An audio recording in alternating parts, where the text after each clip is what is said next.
જય શ્રી કૃષ્ણ. જય હો, મંગલમય હો. આપણું આ શરીર અનંત દેવોનું ઘર છે. અનંત દેવો મળીને આપણા શરીરને ટકાવે છે, સંભાળે છે. પ્રત્યેક દેવોને એકબીજા સાથે સારું બને છે, ફાવે છે. એક રિસાય તો બીજો પણ રિસાઈ જાય. એકબીજાને સંભાળી ના શકે. દ્રશ્ય દેવોને મૂર્તિમાં આપણે પૂજીએ છીએ, પણ તમને ખબર છે આપણામાં જે દેવો રહ્યા છે તે અદૃશ્ય છે, દેખાતા નથી.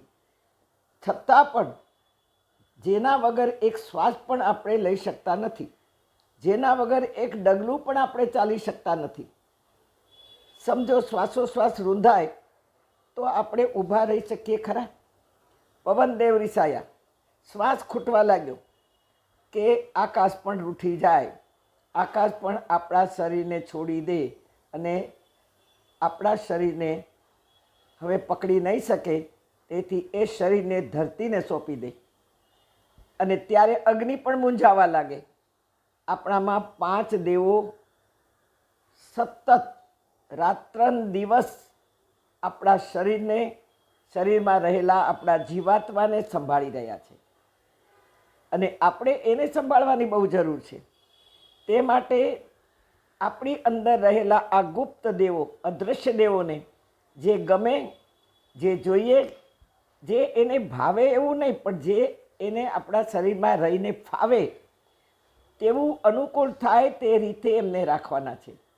ભગવાને ગીતામાં કહ્યું છે, યુક્તાહાર વિહારસ્ય યુક્ત ચેષ્ટસ્ય કર્મસુ યુક્ત સ્વપ્નાવબોધસ્ય યોગો ભવતિ દુઃખા. હા, જીવનમાં બધું જ યુક્તપણે થવું જોઈએ. યુક્ત એટલે સમધારણ થવું જોઈએ, નહીં વધુ નહીં ઓછું. આપણામાં જલનું તત્વ વધી જાય તો આપણને ગેસ ટ્રબલ થઈ જાય. અગ્નિનું તત્વ વધે તો એસિડિટી થાય. પૃથ્વીનું તત્વ વધે તો શરીર વધવા માંડે, ફૂગવા માંડે, ફૂલવા માંડે અને શરીર જાડું થવા માંડે. વાયુનું પ્રમાણ વધે તો અસ્થમા થાય અને આકાશનું પ્રમાણ ઓછું થઈ જાય તો સ્મૃતિ ખલાસ થવા માંડે. આ બધું જ યુક્તમાં થવું જોઈએ. યુક્ત આહાર હોવો જોઈએ. જમવાનો સમય પણ લગભગ નક્કી થઈ જવો જોઈએ.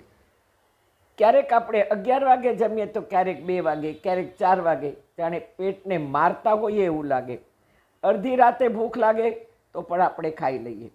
એ પણ અડધી રાતે ભૂખ લાગે તો ફ્રૂટ કે એવું કાંઈ નહીં, પણ ત્યારે આપણને સ્પાઇસી ખાવા જ જોઈએ. જાણે આ કોઠી કેમ હોય આપણું શરીર, એમ પરાણે આપણે દબાવીને એમાં ભરતા હોઈએ એવું થતું હોય છે. કહેવત છે કે આંખે અંજન દાંતે લૂણ. આંખે અંજન દાંતે લૂણ એટલે મીઠું. પેટ ન ભરીએ ચારે ખૂણ.